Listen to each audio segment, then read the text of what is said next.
ತನುವು ನಿನ್ನದು ಮನವು ನಿನ್ನದು, ತನುವು ನಿನ್ನದು ಮನವು ನಿನ್ನದು, ಎನ್ನ ಜೀವನ ಧನವು ನಿನ್ನದು.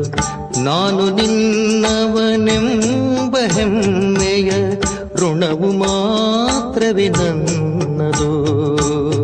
ತನು ನಿನ್ನದು ಮನವು ನಿನ್ನದು.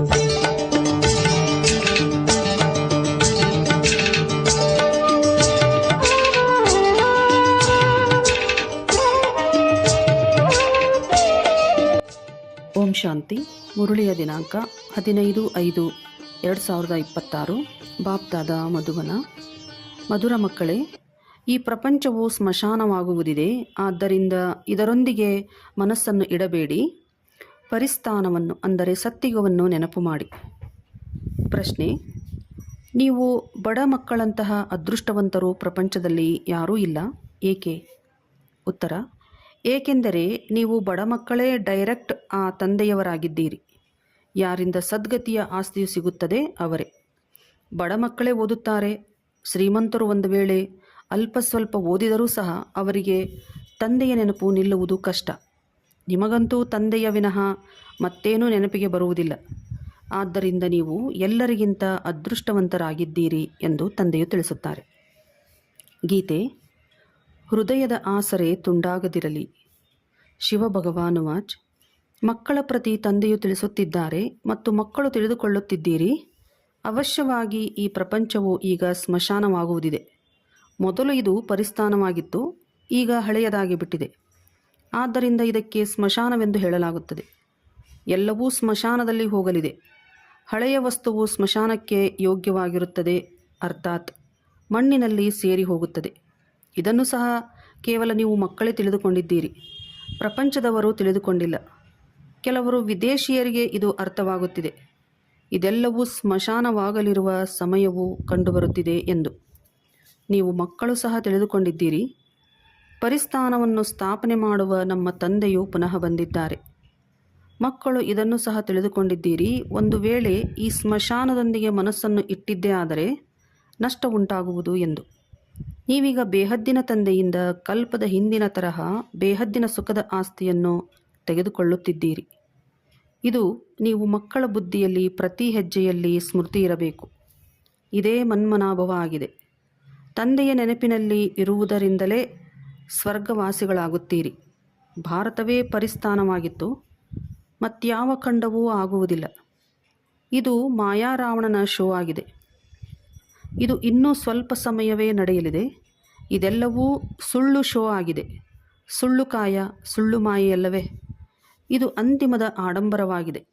ಇದನ್ನು ನೋಡಿ ಮನುಷ್ಯರು ಸ್ವರ್ಗವಂತೂ ಈಗ ಇದೇ ಆಗಿದೆ ಎಂದು, ಮೊದಲು ನರಕವಾಗಿತ್ತು ಎಂದು ತಿಳಿದುಕೊಳ್ಳುತ್ತಾರೆ. ದೊಡ್ಡ ದೊಡ್ಡ ಕಟ್ಟಡಗಳನ್ನು ಕಟ್ಟಿಸುತ್ತಿರುತ್ತಾರೆ. ಇದು 100 ವರ್ಷಗಳ ಶೋ ಆಗಿದೆ. ವಿದ್ಯುತ್, ಟೆಲಿಫೋನ್, ವಿಮಾನ ಇವೆಲ್ಲವೂ 100 ವರ್ಷಗಳಿಂದ ಈಚೆಗೆ ಹೊರಬಂದಿದೆ. ಎಷ್ಟೊಂದು ಶೋ ಇದೆ. ಆದ್ದರಿಂದ ಸ್ವರ್ಗವಂತೂ ಈಗಲೇ ಇದೆ ಎಂದು ಅವರು ತಿಳಿದುಕೊಳ್ಳುತ್ತಾರೆ. ಹಳೆಯ ದೆಹಲಿಯು ಹೇಗಿತ್ತು? ಈಗ ಹೊಸ ದೆಹಲಿಯು ಎಷ್ಟು ಚೆನ್ನಾಗಿ ತಯಾರಾಗಿದೆ. ನವ ದೆಹಲಿ ಎಂದೇ ಹೆಸರನ್ನಿಟ್ಟಿದ್ದಾರೆ. ಹೊಸ ಪ್ರಪಂಚ ರಾಮರಾಜ್ಯವು ಸ್ಥಾಪನೆಯಾಗಲಿ, ಪರಿಸ್ಥಾನವಾಗಲಿ ಎಂದು ಬಾಪೂಜಿಯೂ ಸಹ ಹೇಳುತ್ತಿದ್ದರು. ಇದಂತೂ ತಾತ್ಕಾಲಿಕ ಶೋ ಆಗಿದೆ. ಎಷ್ಟು ದೊಡ್ಡ ದೊಡ್ಡ ಮನೆಗಳು, ಕಾರಂಜಿ ಮೊದಲಾದವುಗಳನ್ನು ಕಟ್ಟಿಸುತ್ತಾರೆ. ಇದಕ್ಕೆ ಆರ್ಟಿಫಿಷಿಯಲ್ ಸ್ವರ್ಗ ಎಂದು ಹೇಳಲಾಗುತ್ತದೆ.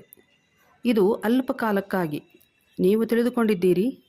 ಇದರ ಹೆಸರು ಸ್ವರ್ಗವೇನಲ್ಲ, ಇದು ನರಕವಾಗಿದೆ. ನರಕದ್ದು ಒಂದು ಶೋ ಆಗಿದೆ. ಇದು ಅಲ್ಪ ಕಾಲದ ಶೋ.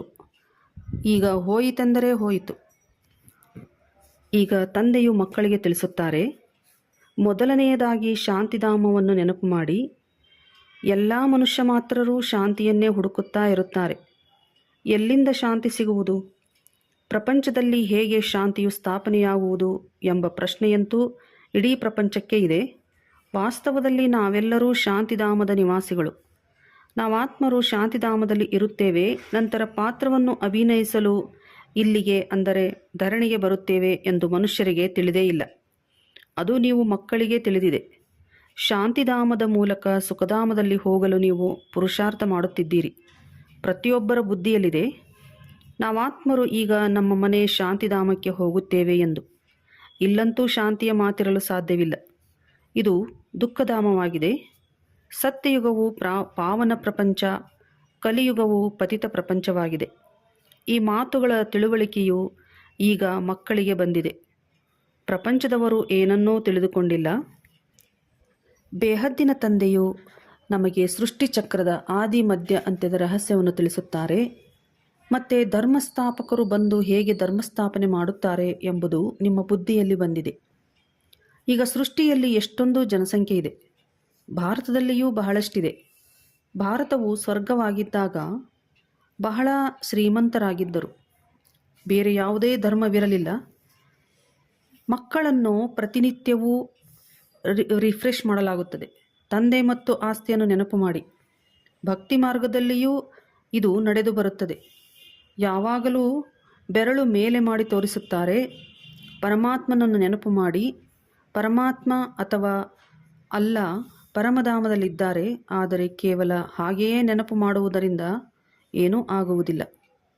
ನೆನಪಿನಿಂದ ಲಾಭವೇನು? ಅವರ ಜೊತೆ ನಮ್ಮ ಸಂಬಂಧವೇನು ಎಂಬುದು ಅವರಿಗೆ ಗೊತ್ತಿಲ್ಲ. ದುಃಖದ ಸಮಯದಲ್ಲಿ ಹೇ ರಾಮ ಎಂದು ಕರೆಯುತ್ತಾರೆ. ಆತ್ಮವು ನೆನಪು ಮಾಡುತ್ತದೆ. ಆದರೆ ಯಾವುದಕ್ಕೆ ಸುಖ ಶಾಂತಿ ಎಂದು ಹೇಳಲಾಗುತ್ತದೆ ಎಂಬುದನ್ನು ತಿಳಿದುಕೊಂಡಿಲ್ಲ. ನಿಮ್ಮ ಬುದ್ಧಿಯಲ್ಲಿ ಬರುತ್ತದೆ, ನಾವೆಲ್ಲರೂ ಒಬ್ಬ ತಂದೆಯ ಸಂತಾನರಾಗಿದ್ದೇವೆ ಅಂದ ಮೇಲೆ ಏಕೆ ದುಃಖವಾಗಬೇಕು? ಬೇಹದ್ದಿನ ತಂದೆಯಿಂದ ಸದಾ ಸುಖದ ಆಸ್ತಿಯು ಸಿಗಬೇಕು. ಇದೂ ಸಹ ಚಿತ್ರದಲ್ಲಿ ಸ್ಪಷ್ಟವಾಗಿದೆ. ಭಗವಂತನು ಸ್ವರ್ಗದ ಸ್ಥಾಪನೆ ಮಾಡುವವರಾಗಿದ್ದಾರೆ. ಅವರು ಭಾರತದಲ್ಲಿಯೇ ಬರುತ್ತಾರೆ. ಆದರೆ ಇದನ್ನು ಯಾರೂ ತಿಳಿದುಕೊಳ್ಳುವುದಿಲ್ಲ. ಅವಶ್ಯವಾಗಿ ಸಂಗಮಯುಗದಲ್ಲಿಯೇ ದೇವಿ ದೇವತಾ ಧರ್ಮದ ಸ್ಥಾಪನೆಯಾಗುವುದು. ಸತ್ಯುಗದಲ್ಲಿ ಹೇಗಾಗುವುದು? ಆದರೆ ಈ ಮಾತುಗಳನ್ನು ಅನ್ಯ ಧರ್ಮದವರು ತಿಳಿದುಕೊಳ್ಳುವುದಿಲ್ಲ. ತಂದೆಯೇ ಜ್ಞಾನಪೂರ್ಣರಾಗಿದ್ದಾರೆ. ಅವರು ಆದಿ ಸನಾತನ ದೇವಿ ದೇವತಾ ಧರ್ಮವು ಹೇಗೆ ಸ್ಥಾಪನೆಯಾಯಿತು ಎಂಬುದನ್ನು ತಿಳಿಸುತ್ತಾರೆ. ಸತ್ಯುಗದ ಆಯುಸ್ಸನ್ನು ಲಕ್ಷಾಂತರ ವರ್ಷಗಳು ಎಂದು ಹೇಳಿರುವುದರಿಂದ ಬಹಳ ದೂರ ತೆಗೆದುಕೊಂಡು ಹೋಗುತ್ತಾರೆ. ನೀವು ಮಕ್ಕಳು ಚಿತ್ರದಲ್ಲಿ ತಿಳಿಸಬೇಕಾಗಿದೆ. ಭಾರತದಲ್ಲಿ ಈ ಲಕ್ಷ್ಮೀನಾರಾಯಣರ ರಾಜ್ಯವಿತ್ತು. ಇವರು ಹೇಗೆ ಯಾವಾಗ ಈ ರಾಜ್ಯವನ್ನು ಪಡೆದರು ಎಂಬುದನ್ನು ತಿಳಿದುಕೊಂಡಿಲ್ಲ. ಕೇವಲ ಇವರು ಸತ್ಯುಗದ ಮಾಲೀಕರಾಗಿದ್ದರು ಎಂದು ಹೇಳುತ್ತಾರೆ. ಅವರ ಮುಂದೆ ಹೋಗಿ ಬೇಡುತ್ತಾರೆ. ಆಗ ಅಲ್ಪ ಕಾಲಕ್ಕಾಗಿ ಏನಾದರೂ ಸಿಗುತ್ತದೆ. ಯಾರಾದರೂ ದಾನ ಪುಣ್ಯ ಮಾಡಿದರೆ ಅಲ್ಪ ಕಾಲಕ್ಕಾಗಿ ಅದರ ಫಲವು ಸಿಗುತ್ತದೆ. ಸಾಹುಕಾರ ಮುಖ್ಯಸ್ಥರಿಗೆ ಎಷ್ಟು ಖುಷಿ ಇರುತ್ತದೆಯೋ ಅಷ್ಟು ಬಡ ಪಂಚಾಯಿತಿಯ ಮುಖ್ಯಸ್ಥರಿಗೂ ಇರುತ್ತದೆ. ಬಡವರು ಸಹ ತಮ್ಮನ್ನು ಸುಖಿ ಎಂದು ತಿಳಿದುಕೊಳ್ಳುತ್ತಾರೆ. ಬಾಂಬೆಯಲ್ಲಿ ನೋಡಿ, ಬಡವರು ಎಂತೆಂತಹ ಸ್ಥಳಗಳಲ್ಲಿ ಇರುತ್ತಾರೆ. ನೀವು ಮಕ್ಕಳು ಈಗ ತಿಳಿದುಕೊಂಡಿದ್ದೀರಿ. ಬಲೆ ಕೋಟ್ಯಾಧೀಶ್ವರರಾಗಿರಬಹುದು, ಆದರೆ ಎಷ್ಟೊಂದು ದುಃಖಿಯಾಗಿದ್ದಾರೆ. ನೀವು ಹೇಳುತ್ತೀರಿ, ನಮ್ಮಂತಹ ಅದೃಷ್ಟವಂತರು ಬೇರೆ ಯಾರೂ ಇಲ್ಲ ಎಂದು. ನಾವು ಡೈರೆಕ್ಟ್ ತಂದೆಯ ಮಕ್ಕಳಾಗಿದ್ದೇವೆ. ಯಾರಿಂದ ಸದ್ಗತಿಯ ಆಸ್ತಿಯು ಸಿಗುತ್ತದೆ ಅವರಿಂದ. ದೊಡ್ಡ ದೊಡ್ಡ ವ್ಯಕ್ತಿಗಳು ಎಂದೂ ಶ್ರೇಷ್ಠ ಪದವಿಯನ್ನು ಪಡೆಯಲು ಸಾಧ್ಯವಿಲ್ಲ. ಯಾರು ಬಡವರಿದ್ದಾರೆಯೋ ಅವರೇ ಶ್ರೀಮಂತರಾಗಿ ಬಿಡುತ್ತಾರೆ. ವಾಸ್ತವದಲ್ಲಿ ನೀವೇ ಓದಿ ವಿದ್ಯಾವಂತರಾಗುತ್ತೀರಿ. ಅವರು ಅವಿದ್ಯಾವಂತರಾಗುತ್ತಾರೆ. ಬಲೆ ಅಲ್ಪ ಸ್ವಲ್ಪ ಓದಿದರೂ ಸಹ ಅವರಿಗೆ ತಂದೆಯ ನೆನಪಿನಲ್ಲಿರಲು ಸಾಧ್ಯವಿಲ್ಲ. ಅಂತಿಮದಲ್ಲಿ ನಿಮಗೆ ತಂದೆಯ ವಿನಃ ಮತ್ತೇನೂ ನೆನಪಿಗೆ ಬರಬಾರದು. ಏಕೆಂದರೆ ನಿಮಗೆ ಗೊತ್ತಿದೆ, ಇದೆಲ್ಲವೂ ಸ್ಮಶಾನವಾಗಲಿದೆ. ಬುದ್ಧಿಯಲ್ಲಿರಲಿ, ನಾವು ಯಾವ ಉದ್ಯೋಗ ವ್ಯವಹಾರಗಳನ್ನು ಮಾಡುತ್ತೇವೆಯೋ ಇವು ಅಲ್ಪ ಸಮಯಕ್ಕಾಗಿ ಮಾತ್ರ. ಶ್ರೀಮಂತರು ಧರ್ಮಶಾಲೆಗಳನ್ನು ಕಟ್ಟಿಸುತ್ತಾರೆ. ಅವರೇನೂ ಸಂಪಾದನೆಗಾಗಿ ಕಟ್ಟಿಸುವುದಿಲ್ಲ. ತೀರ್ಥಸ್ಥಾನಗಳಲ್ಲಿ ಧರ್ಮಶಾಲೆಗಳಿಲ್ಲವೆಂದರೆ ಅಲ್ಲಿ ಹೋಗುವವರು ಎಲ್ಲಿ ಇರುವುದು? ಆದ್ದರಿಂದ ಶ್ರೀಮಂತರು ಧರ್ಮಶಾಲೆಗಳನ್ನು ಕಟ್ಟಿಸುತ್ತಾರೆ. ವ್ಯಾಪಾರ ಮಾಡುವುದಕ್ಕಾಗಿ ಅಲ್ಲ. ತೀರ್ಥಸ್ಥಳಗಳಲ್ಲಿ ಧರ್ಮಶಾಲೆಗಳನ್ನು ಕಟ್ಟಿಸಲಾಗುತ್ತದೆ. ನಿಮ್ಮ ಸೇವಾ ಕೇಂದ್ರವು ದೊಡ್ಡದಕ್ಕಿಂತ ದೊಡ್ಡ ತೀರ್ಥಸ್ಥಾನವಾಗಿದೆ. ಎಲ್ಲೆಲ್ಲಿ ನಿಮ್ಮ ಸೇವಾ ಕೇಂದ್ರಗಳಿವೆಯೋ ಅವು ದೊಡ್ಡ ದೊಡ್ಡ ತೀರ್ಥಸ್ಥಾನಗಳಿವೆ. ಎಲ್ಲಿಂದ ಮನುಷ್ಯರಿಗೆ, ಅಂದರೆ ಆ ದೊಡ್ಡ ದೊಡ್ಡ ತೀರ್ಥಸ್ಥಾನಗಳಿಂದ, ಅಂದರೆ ಸೇವಾ ಕೇಂದ್ರಗಳಿಂದ ಮನುಷ್ಯರಿಗೆ ಸುಖ ಶಾಂತಿ ಸಿಗುತ್ತದೆ. ನಿಮ್ಮ ಈ ಗೀತಾ ಪಾಠಶಾಲೆಯು ದೊಡ್ಡದಾಗಿದೆ. ಇದು ಆದಾಯದ ಮೂಲವಾಗಿದೆ. ಇದರಿಂದ ಬಹಳ ಸಂಪಾದನೆಯಾಗುತ್ತದೆ. ನೀವು ಮಕ್ಕಳಿಗಾಗಿ ಇದು ಧರ್ಮಶಾಲೆಯಾಗಿದೆ, ದೊಡ್ಡದಕ್ಕಿಂತ ದೊಡ್ಡ ತೀರ್ಥಸ್ಥಾನವಾಗಿದೆ. ನೀವು ಬೇಹದ್ದಿನ ತಂದೆಯಿಂದ ಬೇಹದ್ದಿನ ಆಸ್ತಿಯನ್ನು ತೆಗೆದುಕೊಳ್ಳುತ್ತೀರಿ. ಇದರಂತಹ ದೊಡ್ಡ ತೀರ್ಥಸ್ಥಾನವು ಬೇರೆ ಯಾವುದೂ ಇರುವುದಿಲ್ಲ. ಆ ತೀರ್ಥಸ್ಥಳಗಳಿಗೆ ಹೋಗುವುದರಿಂದ ನಿಮಗೆ ಏನೂ ಸಿಗುವುದಿಲ್ಲ. ಇದನ್ನು ನೀವೀಗ ತಿಳಿದುಕೊಂಡಿದ್ದೀರಿ. ಭಕ್ತರು ಬಹಳ ಪ್ರೀತಿಯಿಂದ ಮಂದಿರಗಳಲ್ಲಿ ಚರಣಾಮೃತವನ್ನು ತೆಗೆದುಕೊಳ್ಳುತ್ತಾರೆ. ಇದರಿಂದ ನಾವು ಪವಿತ್ರವಾಗಿ ಬಿಡುವುದು ಎಂದು ತಿಳಿದುಕೊಳ್ಳುತ್ತಾರೆ. ಆದರೆ ಅದಂತೂ ನೀರಾಗಿದೆ. ಇಲ್ಲಿ ತಂದೆಯು ತಿಳಿಸುತ್ತಾರೆ, ನನ್ನನ್ನು ನೆನಪು ಮಾಡಿದರೆ ಆಸ್ತಿಯು ಸಿಗುವುದು ಎಂದು. ಈಗ ಬೇಹದ್ದಿನ ತಂದೆಯಿಂದ ನಿಮಗೆ ಅವಿನಾಶಿ ಜ್ಞಾನರತ್ನಗಳ ಖಜಾನೆಯು ಸಿಗುತ್ತದೆ. ಬಹುತೇಕವಾಗಿ ಶಂಕರನ ಬಳಿ ಹೋಗುತ್ತಾರೆ. ಅಮರನಾಥನು ಪಾರ್ವತಿಗೆ ಕತೆ ಹೇಳಿದರು ಎಂದು ಹೇಳುತ್ತಾರೆ. ಆದ್ದರಿಂದ ಜೋಳಿಗೆಯನ್ನು ತುಂಬಿಸು ಎಂದು ಹೇಳುತ್ತಾರೆ. ನೀವು ಅವಿನಾಶಿ ಜ್ಞಾನರತ್ನಗಳಿಂದ ಜೋಳಿಗೆಯನ್ನು ತುಂಬಿಸಿಕೊಳ್ಳುತ್ತೀರಿ. ಬಾಕಿ ಅಮರನಾಥನು ಕೇವಲ ಒಬ್ಬರಿಗೆ ಕುಳಿತು ಕತೆ ಹೇಳುವರೆ? ಅವಶ್ಯವಾಗಿ ಅನೇಕರಿರಬೇಕು. ಅವರು ಮೃತ್ಯುಲೋಕದಲ್ಲಿಯೇ ಇರುವರು. ಸೂಕ್ಷ್ಮವತನದಲ್ಲಂತೂ ಕಥೆಯನ್ನು ಹೇಳುವ ಅವಶ್ಯಕತೆಯೇ ಇಲ್ಲ. ಅನೇಕ ತೀರ್ಥಸ್ಥಾನಗಳನ್ನು ಮಾಡಿದ್ದಾರೆ. ಅಲ್ಲಿಗೆ ಸಾಧು ಸಂತ ಮಹಾತ್ಮರು ಅನೇಕರು ಹೋಗುತ್ತಾರೆ. ಅಮರನಾಥದಲ್ಲಿ ಲಕ್ಷಾಂತರ ಮಂದಿ ಹೋಗುತ್ತಾರೆ. ಎಲ್ಲದಕ್ಕಿಂತ ಹೆಚ್ಚಿನದಾಗಿ ಕುಂಭಮೇಳದಲ್ಲಿ ಗಂಗಾ ಸ್ನಾನ ಮಾಡಲು ಹೋಗುತ್ತಾರೆ. ಇದರಿಂದ ನಾವು ಪಾವನರಾಗುತ್ತೇವೆ ಎಂದು ತಿಳಿದುಕೊಳ್ಳುತ್ತಾರೆ. ವಾಸ್ತವದಲ್ಲಿ ಸತ್ಯವಾದ ಕುಂಭಮೇಳವು ಇದಾಗಿದೆ. ಆ ಮೇಳಗಳಲ್ಲಂತೂ ಜನ್ಮ ಜನ್ಮಾಂತರದಿಂದ ಸ್ನಾನ ಮಾಡುತ್ತಾ ಬಂದಿರಿ. ಆದರೆ ತಂದೆಯು ತಿಳಿಸುತ್ತಾರೆ, ಇದರಿಂದ ಯಾರೂ ತಮ್ಮ ಮನೆಗೆ ಹಿಂತಿರುಗಿ ಹೋಗಲು ಸಾಧ್ಯವಿಲ್ಲ. ಏಕೆಂದರೆ ಆತ್ಮವು ಪವಿತ್ರವಾದಾಗಲೇ ಹೋಗಲು ಸಾಧ್ಯ. ಆದರೆ ಅಪವಿತ್ರರಾಗಿರುವ ಕಾರಣ ಎಲ್ಲರ ರೆಕ್ಕೆಗಳು ತುಂಡಾಗಿವೆ. ಆತ್ಮಕ್ಕೆ ಈಗ ರೆಕ್ಕೆಗಳು ಸಿಕ್ಕಿವೆ. ಯೋಗದಲ್ಲಿರುವುದರಿಂದ ಆತ್ಮವು ಎಲ್ಲದಕ್ಕಿಂತ ತೀಕ್ಷ್ಣವಾಗಿ ಹಾರುತ್ತದೆ. ಯಾರ ಲೆಕ್ಕಾಚಾರವು ಲಂಡನ್ನಿನಲ್ಲಿ ಅಮೇರಿಕದಲ್ಲಿದ್ದರೆ ಕೂಡಲೇ ಅಲ್ಲಿಗೆ ಹಾರುತ್ತಾರೆ. ಸೆಕೆಂಡಿನಲ್ಲಿ ಅಲ್ಲಿಗೆ ಹೋಗಿ ತಲುಪುತ್ತಾರೆ. ಆದರೆ ಮುಕ್ತಿಧಾಮಕ್ಕೆ ಕರ್ಮಾತೀತರಾದಾಗಲೇ ಹೋಗಲು ಸಾಧ್ಯ. ಅಲ್ಲಿಯವರೆಗೆ ಇಲ್ಲಿಯೇ ಜನನ ಮರಣದಲ್ಲಿ ಬರುತ್ತಾರೆ. ಹೇಗೆ ನಾಟಕವು ಟಿಕ್ ಟಿಕ್ ಎಂದು ನಡೆಯುತ್ತದೆ, ಆತ್ಮವು ಹಾಗೆಯೇ 1 ಸೆಕೆಂಡ್ ಕಳೆಯಿತೆಂದರೆ ಆತ್ಮವು ಹೊರಟು ಹೋಯಿತು. ಇದರಷ್ಟು ತೀಕ್ಷ್ಣ ಮತ್ಯಾವುದೇ ವಸ್ತು ಇರುವುದಿಲ್ಲ. ಅನೇಕಾನೇಕ ಆತ್ಮಗಳು ಮೂಲವತನದಲ್ಲಿ ಹೋಗುವರು. ಆತ್ಮಕ್ಕೆ ಎಲ್ಲಿಂದ ಎಲ್ಲಿಗೆ ಬೇಕಾದರೂ ತಲುಪುವುದರಲ್ಲಿ ಸಮಯ ಹಿಡಿಸುವುದಿಲ್ಲ. ಮನುಷ್ಯರು ಈ ಮಾತುಗಳನ್ನು ತಿಳಿದುಕೊಳ್ಳುವುದಿಲ್ಲ. ನೀವು ಮಕ್ಕಳ ಬುದ್ಧಿಯಲ್ಲಿ ಬರುತ್ತದೆ. ಹೊಸ ಪ್ರಪಂಚದಲ್ಲಿ ಅವಶ್ಯವಾಗಿ ಕೆಲವರೇ ಆತ್ಮರಿರುತ್ತಾರೆ ಮತ್ತು ಅಲ್ಲಿ ಬಹಳ ಸುಖಿಯಾಗಿರುತ್ತಾರೆ. ಅದೇ ಆತ್ಮಗಳು ಈಗ 84 ಜನ್ಮಗಳನ್ನು ತೆಗೆದುಕೊಂಡು ಬಹಳ ದುಃಖಿಯಾಗಿದ್ದಾರೆ. ನಿಮಗೆ ಇಡೀ ಚಕ್ರದ ಬಗ್ಗೆ ಅರ್ಥವಾಗಿದೆ. ನಿಮ್ಮ ಬುದ್ಧಿಯು ಕೆಲಸ ಮಾಡುತ್ತದೆ. ಮತ್ಯಾವ ಮನುಷ್ಯರ ಬುದ್ಧಿಯೂ ಓಡುವುದಿಲ್ಲ.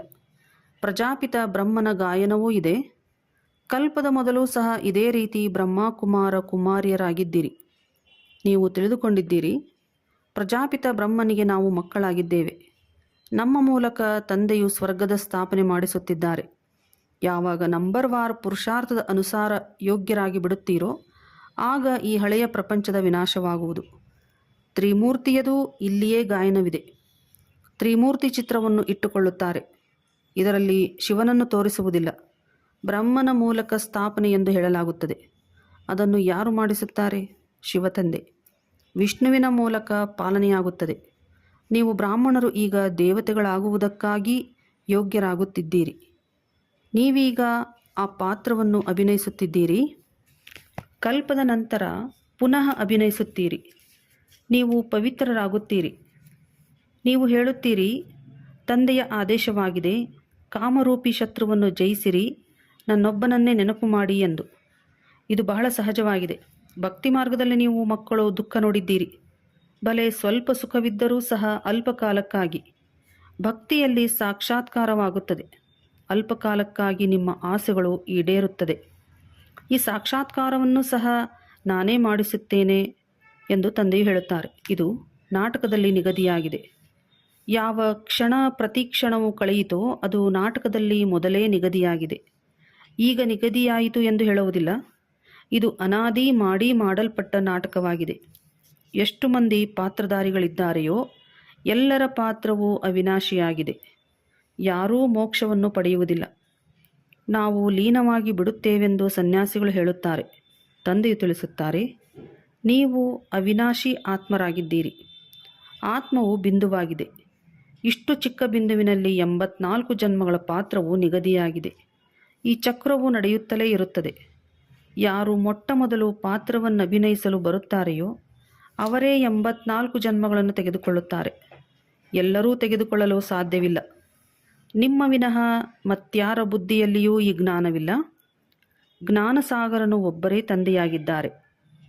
ನಾವು ಆ ತಂದೆಯಿಂದ ಆಸ್ತಿಯನ್ನು ತೆಗೆದುಕೊಳ್ಳುತ್ತಿದ್ದೇವೆ. ತಂದೆಯು ನಮ್ಮನ್ನು ಪತಿತರಿಂದ ಪಾವನರನ್ನಾಗಿ ಮಾಡುತ್ತಾರೆ. ಸುಖ ಶಾಂತಿಯ ಆಸ್ತಿಯನ್ನು ಕೊಡುತ್ತಾರೆ.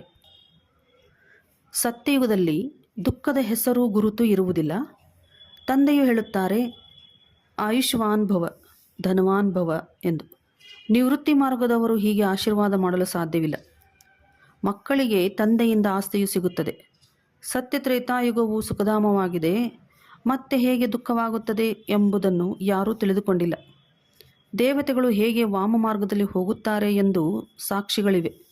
ಜಗನ್ನಾಥಪುರಿಯಲ್ಲಿ ದೇವತೆಗಳ ಚಿತ್ರಗಳು ಕಿರೀಟ ಇತ್ಯಾದಿ ಧರಿಸಿರುವುದನ್ನು ತೋರಿಸುತ್ತಾರೆ. ನಂತರ ಕೊಳಕು ಚಿತ್ರಗಳನ್ನು ತೋರಿಸಿದ್ದಾರೆ.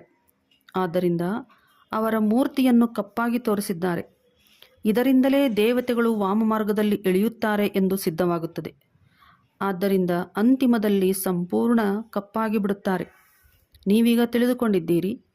ಭಾರತವು ಎಷ್ಟು ಸುಂದರವಾಗಿತ್ತು. ನಂತರ ನಾಟಕದ ಯೋಜನೆಯ ಅನುಸಾರ ತಮೋಪ್ರಧಾನ ಆಗಲೇಬೇಕಾಗಿದೆ. ಈಗ ಸಂಗಮಯುಗದಲ್ಲಿ ನಿಮಗೆ ಈ ಜ್ಞಾನವಿದೆ. ತಂದೆಯು ಜ್ಞಾನಪೂರ್ಣರಾಗಿದ್ದಾರೆ. ನಿಮಗೆ ಒಬ್ಬರೇ ತಂದೆಯು, ತಂದೆ, ಶಿಕ್ಷಕ, ಗುರು ಮೂವರೂ ಆಗಿದ್ದಾರೆ. ಇದು ಸದಾ ಬುದ್ಧಿಯಲ್ಲಿರಲಿ. ಶಿವತಂದೆಯು ನಮಗೆ ಓದಿಸುತ್ತಾರೆ ಎಂದು. ಇದು ಬೇಹದ್ದಿನ ವಿದ್ಯೆಯಾಗಿದೆ. ಇದರಿಂದ ನೀವು ಜ್ಞಾನಪೂರ್ಣರಾಗಿ ಬಿಟ್ಟಿದ್ದೀರಿ. ನೀವು ಎಲ್ಲವನ್ನೂ ಅರಿತುಕೊಂಡಿದ್ದೀರಿ. ಅವರು ಸರ್ವವ್ಯಾಪಿ ಎಂದು ಹೇಳುತ್ತಾರೆ. ನೀವು ಪತಿತ ಪಾವನನೆಂದು ಹೇಳುತ್ತೀರಿ. ಎಷ್ಟು ಹಗಲು ರಾತ್ರಿಯ ವ್ಯತ್ಯಾಸವಿದೆ. ನೀವೀಗ ನಂಬರ್ವಾರ್ ಮಾಸ್ಟರ್ ಜ್ಞಾನಪೂರ್ಣರಾಗಿದ್ದೀರಿ.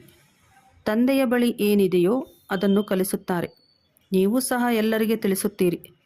ತಂದೆಯನ್ನು ನೆನಪು ಮಾಡಿದರೆ 21 ಜನ್ಮಗಳಿಗಾಗಿ ಆಸ್ತಿಯು ಸಿಗುವುದು ಎಂದು. ಒಳ್ಳೆಯದು. ಮಧುರಾತಿ ಮಧುರ ಅಗಲಿ ಹೋಗಿ ಮರಳಿ ಸಿಕ್ಕಿರುವ ಮಕ್ಕಳ ಪ್ರತಿ ಮಾತಾಪಿತಾ ಬಾಪ್ ದಾದಾರವರ ನೆನಪು, ಪ್ರೀತಿ ಹಾಗೂ ಸುಪ್ರಭಾತ. ಆತ್ಮಿಕ ಮಕ್ಕಳಿಗೆ ಆತ್ಮಿಕ ತಂದೆಯ ನಮಸ್ತೆ. ಆತ್ಮಿಕ ಮಕ್ಕಳಿಂದ ಆತ್ಮಿಕ ತಂದೆಗೆ ನಮಸ್ತೆ, ನಮಸ್ತೆ, ನಮಸ್ತೆ. ಧಾರಣೆಗಾಗಿ ಮುಖ್ಯ ಸಾರ: ಸ್ವಯಂ ರಿಫ್ರೆಶ್ ಆಗಿದ್ದು ಅನ್ಯರನ್ನು ರಿಫ್ರೆಶ್ ಮಾಡಲು ತಂದೆ ಮತ್ತು ಆಸ್ತಿಯ ನೆನಪಿನಲ್ಲಿರಬೇಕು ಮತ್ತು ಎಲ್ಲರಿಗೂ ನೆನಪು ತರಿಸಬೇಕಾಗಿದೆ. ಈ ಹಳೆಯ ಪ್ರಪಂಚದೊಂದಿಗೆ, ಈ ಸ್ಮಶಾನದೊಂದಿಗೆ ಮನಸ್ಸನ್ನು ಇಡಬಾರದು. ಶಾಂತಿಧಾಮ, ಸುಖಧಾಮವನ್ನು ನೆನಪು ಮಾಡಬೇಕಾಗಿದೆ.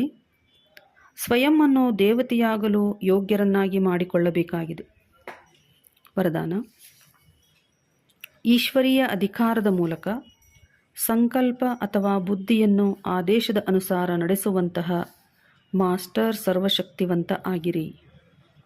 ಹೇಗೆ ಸ್ಥೂಲ ಕೈ ಕಾಲುಗಳನ್ನು ಸಹಜವಾಗಿಯೇ ಎಲ್ಲಿ ಬೇಕೋ ಅಲ್ಲಿ ನಡೆಸುತ್ತೀರಿ ಅಥವಾ ಕರ್ಮದಲ್ಲಿ ಉಪಯೋಗಿಸುತ್ತೀರಿ, ಹಾಗೆಯೇ ಸಂಕಲ್ಪ ಅಥವಾ ಬುದ್ಧಿಯನ್ನು ಎಲ್ಲಿ ಬೇಕೋ ಅಲ್ಲಿ ಜೋಡಣೆ ಮಾಡಿಸಲು ಸಾಧ್ಯವಾಗಲಿ.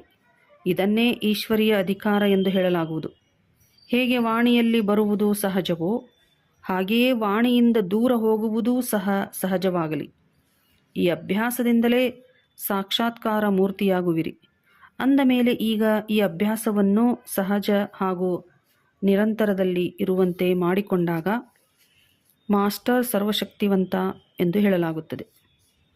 ಸ್ಲೋಗನ್: ಸ್ವಸ್ಥಿತಿಯು ಶಕ್ತಿಶಾಲಿಯಾಗಿದ್ದರೆ ಅಂಥವರ ಮುಂದೆ ಪರಿಸ್ಥಿತಿಯು ಏನೂ ಮಾಡಲು ಸಾಧ್ಯವಿಲ್ಲ.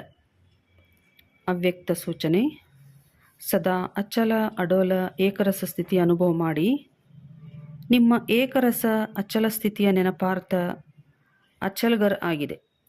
ಅಂದರೆ ಮೌಂಟ್ ಅಬುವಿನಲ್ಲಿ ಅಚಲೇಶ್ವರ ಎಂಬ ಟೆಂಪಲ್ ಇದೆ, ಅದಕ್ಕೆ ಅಚಲ್ಗರ್ ಅಂತ ಹೇಳ್ತಾರೆ.